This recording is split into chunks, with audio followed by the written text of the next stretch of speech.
Assalamualaikum warahmatullahi wabarakatuh. Waalaikumsalam warahmatullahi Waalaikumsalam wabarakatuh. warahmatullahi wabarakatuh. Selamat pagi. Bagaimana kabarnya teman-teman hari ini? Selamat pagi. Alhamdulillah. Alhamdulillah baik, Bu. Sehat, Bu. Alhamdulillah kalau sehat semua. Pada kesempatan kali ini, fokus kita adalah untuk lebih memahami tentang demokrasi.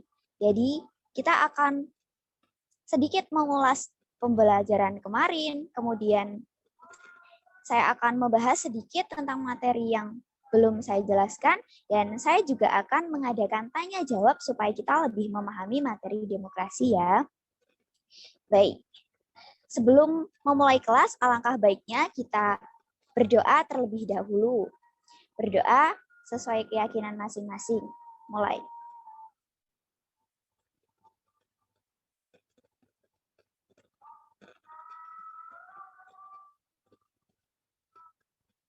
Selesai. Baik, mari kita mulai pembelajaran pada kali ini. Pertama, pada minggu kemarin kita telah membahas mengenai definisi dari demokrasi. Jadi, demokrasi itu adalah sistem pemerintahan yang memberikan izin, hak, serta kebebasan bagi warga negaranya untuk ikut serta di dalam proses pengambilan kebijakan di pemerintah. Kita kemarin juga telah membahas mengenai ciri-ciri demokrasi. Mungkin teman-teman di sini ada yang bisa menyebutkan salah satu dari ciri-ciri demokrasi? Saya, Bu, ingin menyebutkan ciri-ciri demokrasi. Baik, silahkan. Ciri-ciri demokrasi yang pertama yaitu memiliki perwakilan rakyat. Kedua, keputusan yang diambil berdasarkan kepentingan dan aspirasi warga negara. Ketiga, menerapkan ciri-ciri konstitusional. Keempat, menyelenggarakan pemilihan umum. Dan yang terakhir, terdapat sistem kepartaian. Betul sekali.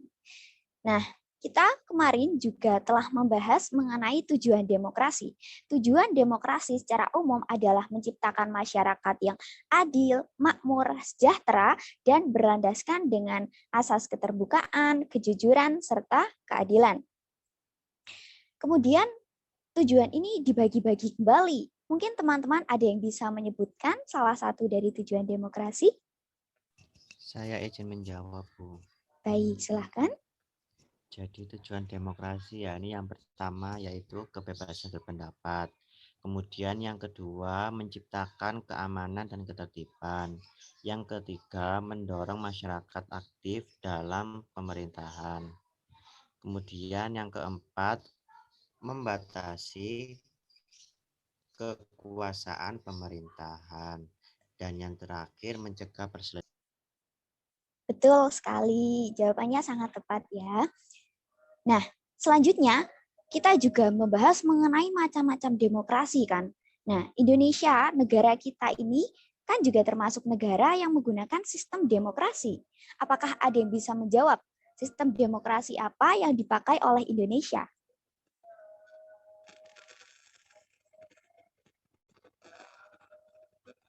Mungkin murid 3 ingin menjawab?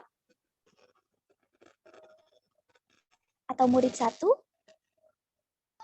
Saya izin menjawab, Bu. Oh, baik. Murid 1 dulu ya. Indonesia menganut demokrasi Pancasila. Ya, betul sekali. Indonesia menganut demokrasi Pancasila. Selain itu, masih ada juga demokrasi langsung, demokrasi tidak langsung, demokrasi presidensial, dan satunya lagi apa? Murid 2, silahkan. Demokrasi parlementer, demokrasi tidak langsung, demokrasi presidensial. Ya, yang kurang tadi demokrasi parlementer ya. Nah, selanjutnya saya akan membahas mengenai prinsip-prinsip demokrasi. Jadi, di dalam negara demokrasi itu terdapat beberapa prinsip. Yang pertama yaitu negara berdasarkan konstitusi. Artinya, di dalam negara demokrasi itu dikatakan bahwasanya negara demokratis adalah negara yang menggunakan konstitusi sebagai landasan untuk menjalankan kehidupan berbangsa dan bernegara. Kemudian, di dalam negara demokrasi juga terdapat jaminan perlindungan hak asasi manusia. Nah, hak asasi manusia di sini adalah hak dasar yang dimiliki oleh setiap manusia sebagai anugerah dari Tuhan yang Maha Esa. Di dalam negara demokrasi terdapat jaminan mengenai perlindungan dan penegakan hak asasi manusia ini. Kemudian selanjutnya terdapat kebebasan untuk berpendapat dan berserikat. Di dalam negara demokrasi, warga negara itu bebas untuk mengeluarkan pendapatnya, tapi itu juga harus dengan cara yang baik dan berpendapat menggunakan akal sehat serta hati nurani. Hanya yaitu terdapat pergantian kekuasaan secara berkala. Karena di dalam negara demokrasi, ketika sebenarnya tidak hanya di dalam negara demokrasi, tapi ketika seseorang memiliki kewenangan atau kekuasaan, dia memiliki kecenderungan atau mungkin potensi untuk melakukan tindakan yang sewenang-wenang. Jadi dia menyalahgunakan kewenangannya. Akhirnya diadakanlah pergantian kekuasaan secara berkala untuk meminimalisir penyalahgunaan kewenangan ini tadi. Selanjutnya yaitu ada peradilan yang bebas dan tak memihak.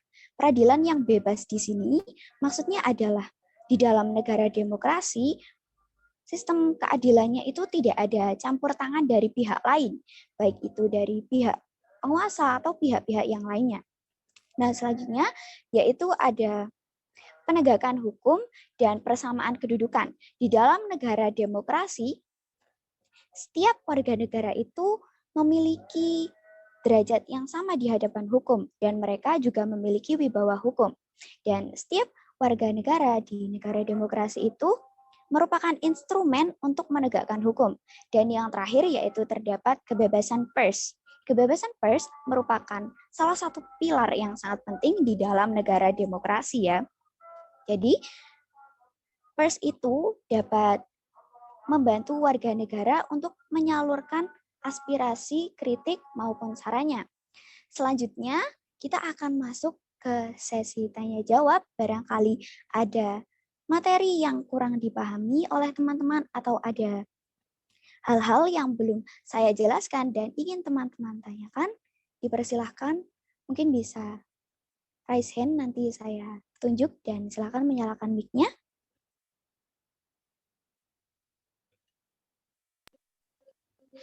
Saya Bu izin bertanya. Baik, murid 1 silahkan.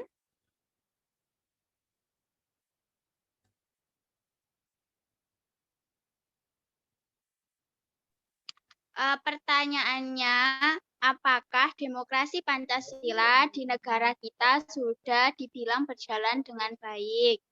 Itu Bu pertanyaannya. Baik, terima kasih. Pertanyaan yang sangat bagus ya, murid 1. Akan saya jawab. Jadi, kalau secara umum, demokrasi di Indonesia ini, karena kita menggunakan demokrasi Pancasila ya, demokrasi Pancasila yang berjalan di Indonesia ini sudah dilaksanakan dengan cukup baik.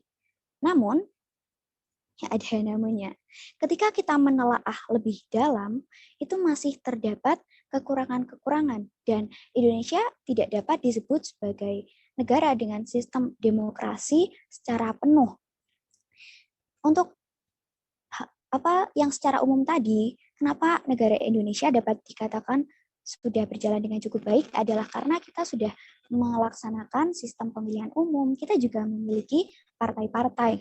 Nah, tapi kenapa kalau ditelaah lebih dalam ternyata demokrasi itu belum dapat dikatakan sudah terlaksana secara penuh dan maksimal karena contohnya saja ketika kita melihat beberapa pejabat negara, mereka itu lebih mementingkan pendapat mereka pribadi daripada pendapat dan kepentingan dari warga negaranya. Itu saja. Mungkin ada teman-teman lain yang ingin bertanya? Saya Bu, Silahkan. saya ingin bertanya, bagaimana cara agar demokrasi dapat diterapkan dengan baik? Terima kasih. Nah, pertanyaan yang sangat bagus ya, karena tadi saya menjelaskan ketika ditelaah lebih dalam, demokrasi di negara kita ini belum cukup baik dan perlu dibenahi lagi ya. Nah, bagaimana cara untuk membenahi ini supaya demokrasi di negara kita dapat berjalan dengan lebih baik? Caranya adalah kita harus bisa menguatkan nilai-nilai dari demokrasi itu sendiri.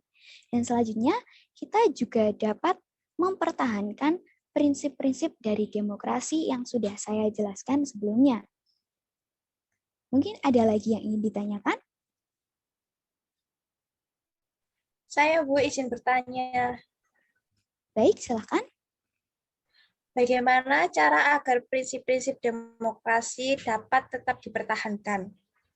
Nah, bagus sekali pertanyaan.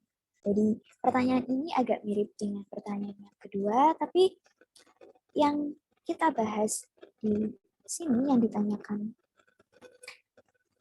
Mbak ini adalah lebih ke bagaimana cara untuk mempertahankan prinsip-prinsip demokrasinya ya.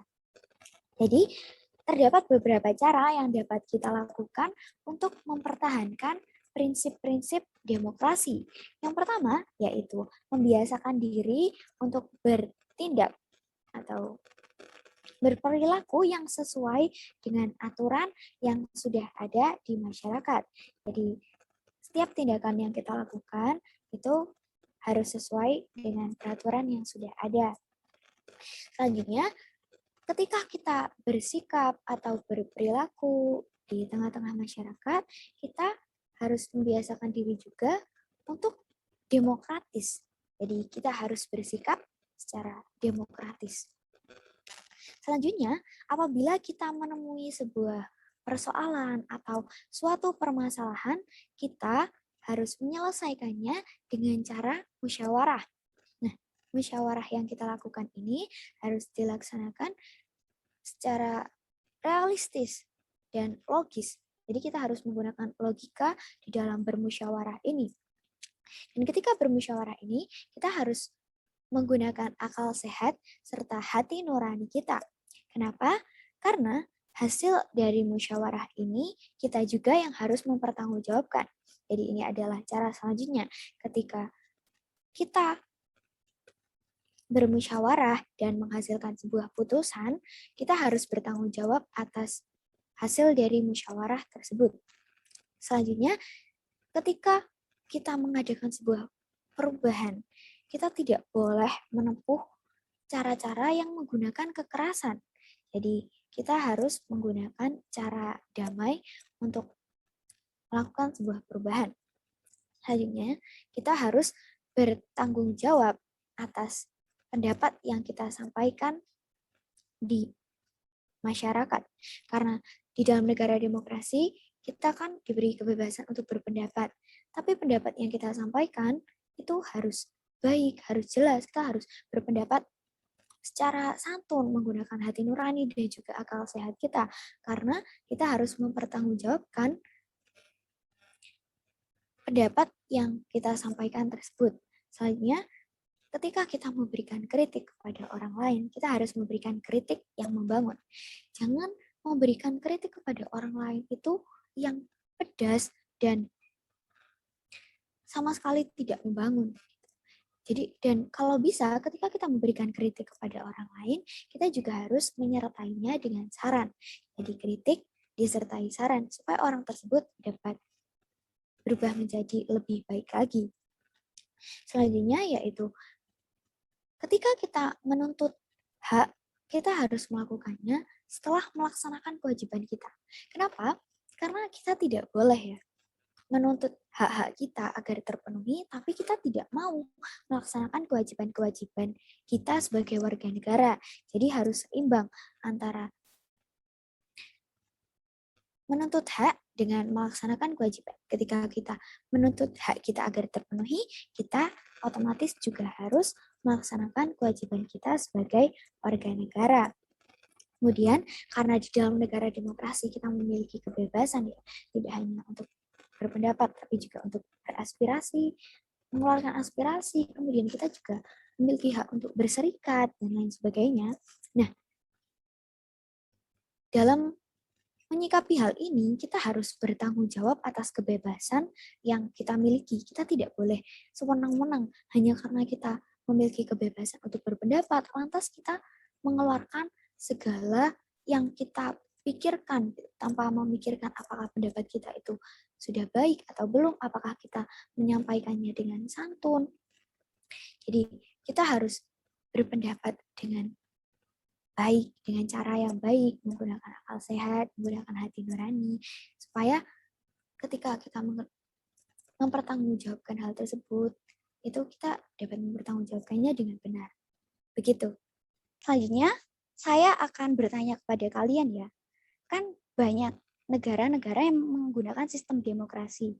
Mungkin ada yang bisa menyebutkan negara apa yang menggunakan sistem demokrasi. Boleh menyebutkan 1 atau 2 negara saja? Silahkan.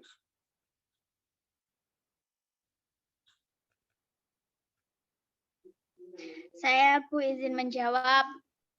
Baik, silahkan. Negara yang menggunakan sistem demokrasi ada Norwegia, Islandia, Denmark, Australia, Kanada, Belanda, Jerman, Jepang, Ya. Korea Selatan, dan Indonesia. Ya, baik. Bagus sekali.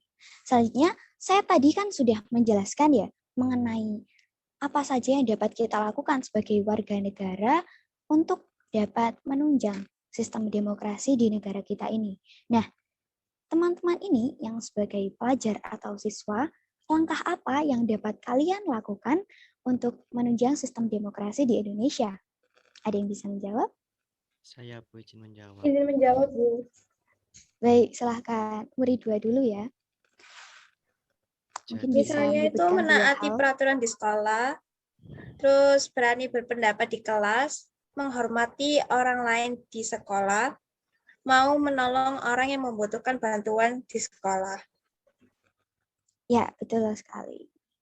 Nah, kesimpulan dari pembelajaran kita hari ini adalah meski di negara kita, di negara Indonesia, demokrasi Pancasila yang kita terapkan ini masih belum maksimal, yang artinya masih ada hal-hal yang perlu kita benahi lagi.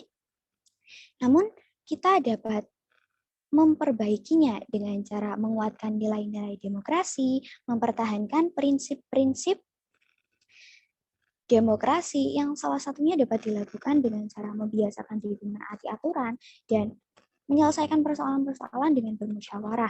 Kemudian negara-negara yang menggunakan sistem demokrasi itu salah satunya yaitu Amerika, kemudian terdapat Australia, Selandia Baru, Jepang, Korea Selatan, dan juga Indonesia. Dan itu masih banyak lagi contoh negara yang menggunakan sistem demokrasi.